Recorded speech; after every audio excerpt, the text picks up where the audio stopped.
Welcome.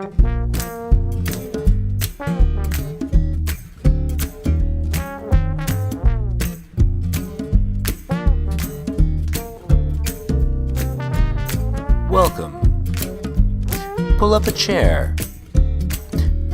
We're just getting fire going.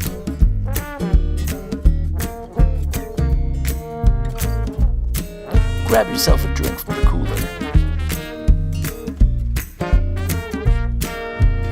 Smoke it in your eyes. Come a little closer.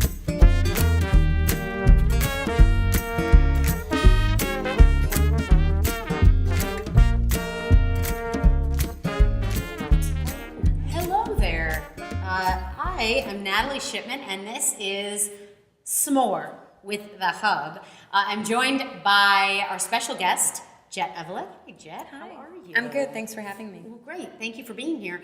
Lucky for you, S'more is a camping theme. Yeah. And I understand that you love the outdoors. I do. I love to camp. That's Yep. great. Yes, it's true. We're getting used to this. Yeah. Many camera. There are, fancy just shit. to break the magic to our viewers here, Yeah. we're surrounded by cameras. We're actually cameras. And so the campfire that you're seeing, I know you were tricked and you thought that this fire in front of us was real. It's paper. It's paper. Okay. So Jet, you love the outdoors. I don't. So we're lucky that we're getting the best of both worlds Yes. here by being on this set, Yeah. but actually inside. Yeah. And in fact, we are in a very special place right now. We are in the Vegas Theater Hub's new home. We're at 705 North Las Vegas Boulevard. If you're not watching this live, don't try to come here or join us or call in or anything. It's not going to work out. You can try to call in. You can. I guess It's I not wouldn't gonna discourage happen. it. Darren's just going to have his phone ring during the shoot. So Jet, you've been here before. You've been into our building before Yeah. a couple of times to do some special workshops for the Hub, and you've got one coming up. I do. On October 2nd. Yeah. So tell us a little bit about that. I'm teaching an improv workshop called Improv for Film. And you really don't need any experience in improv or film to take it, although you can have experience. I like trying to teach for everyone, so wherever you're at, because I like to kind of figure out like what the individual needs. That's the fun thing about being a teacher, is kind of teaching multi-levels. So it's focused on how to take what we love about improv and bring it to a new medium, which is film. And the truth is, not that much has to change in order to make it accessible for that media. It's just that, you know, you kind of like take what you have and you kind of transfer it over. So for people who don't know, when, of course, most movies are straight up scripted, but there's a lot of cool buzz about improvising in films now. Yeah. So where do we see improv in films? I mean, certain actors, certain directors sort of encourage it. But the most successful film in the past probably 5 years that was purely improvised was Drinking Buddies, and it was kind of like Beat It Out. Chicago. Yeah, and it has a bunch of great improvisers in it, like Jason Sudeikis and his girlfriend or wife Olivia Wilde, and it's one thing that's really cool about that film, and a lot of films that allow and welcome improv, is there's this like freshness that is just like that feels kind of improvised. I know that Steve Carell sometimes improvises a little in movies he's in, and you can feel it because they say that everyone on the set tries not to laugh. And you can kind of feel that tension go up in the scene, and you might not know why it feels kind of more exciting, but the reason oftentimes is because there's this element of anything can happen. That energy potential goes way up. And granted, it can also go wrong. When you're improvising, it can be really hard to cut for editing. It can be like you go way off track. So it depends on your budget. It depends on the cameras you're using. If you're using like old like film, like, you know, that shit's expensive. But now with these digital cameras, you have the ability to kind of let people run wild, and you're not spending any extra money because it's digital. Which is great too, because it's giving a lot of power to the actors. They get to be a part of it and like create their character instead of just. I think it's kind of the wave of the future. Like people now that film so much more, so inexpensive, that people are saying like, well, why don't we hone this sort of like what I was saying, that like energy potential, and use it in film? For so long, I think film has been a medium that is purely visual, and it should be. It's like a visual medium. But the problem with that is the stage to me has always been the place the actor can shine the most.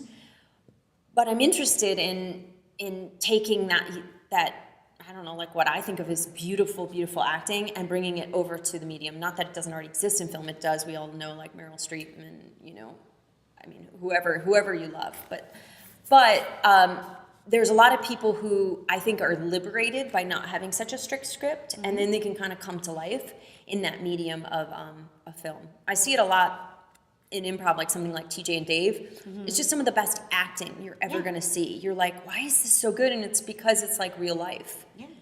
Improv is, we don't know what we're going to say next, just like real life. So it's more of a mimic. It's more of like transposing real life, and you feel that.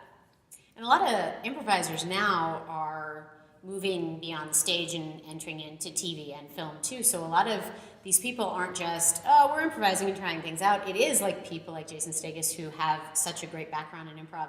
So they're real professional, already amazing improvisers. And so translating to screen hopefully is pretty natural.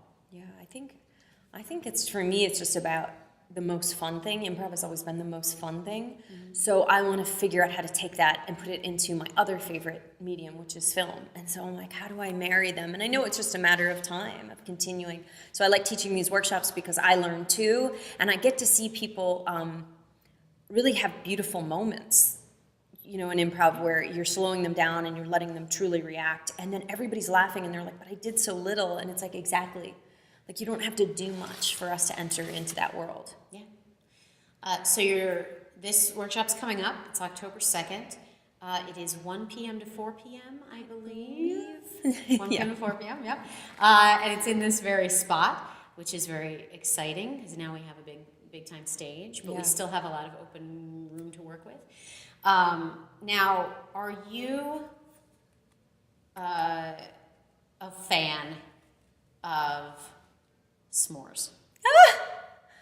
I mean, I am a fan of making them, for sure. Great. Well, I'm just asking because we have some s'mores ingredients here. Yeah. And this is what undoubtedly will become a tradition. I love it. Here on our stage.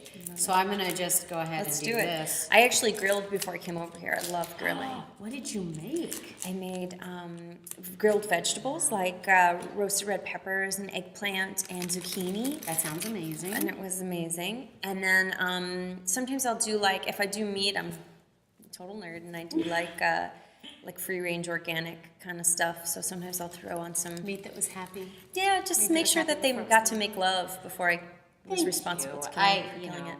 I do love meat, but I go through my times of, you know what, I'm not going to do that anymore, and then I do. Yeah. Great. So we've created a s'more. Okay, I love it. Here's thank you. Some chocolate for you. I was just just instructionally creating this s'more. Well, let me give you this one here. Now, we spoke earlier about, and just now got a quick glimpse into your, I'm not going to call them restrictions because, I don't think we're going to get into sort of a gluten-free conversation. But I'm interested because I also have some kind of strange, like, day-to-day food restrictions. For instance, I won't eat this, but I will look at it because it's lovely. Yeah. And I'll probably eat the marshmallow because I'm okay with that. Yeah. But I just know there's something in the cracker that I can't. You can't. That I just can't. What can't you do? I can't do hydrogenated oil. Yeah. I cut close on corn syrup, like I will do it, but I don't want to. Yeah. But luckily enough, there's no animals in here. Yeah. So that's step one. Animal free. Anyway, we are going to sit here with our stage s'mores and our stage fire, and there goes it. And I want to say thank you to Jet Eveleth for joining us. We've learned quite a bit about some improv and film, about your workshop that is coming up. I'm so excited to see some people there. I will be there myself. And this has been some more with The Hub. Thank you for joining us. Thank you.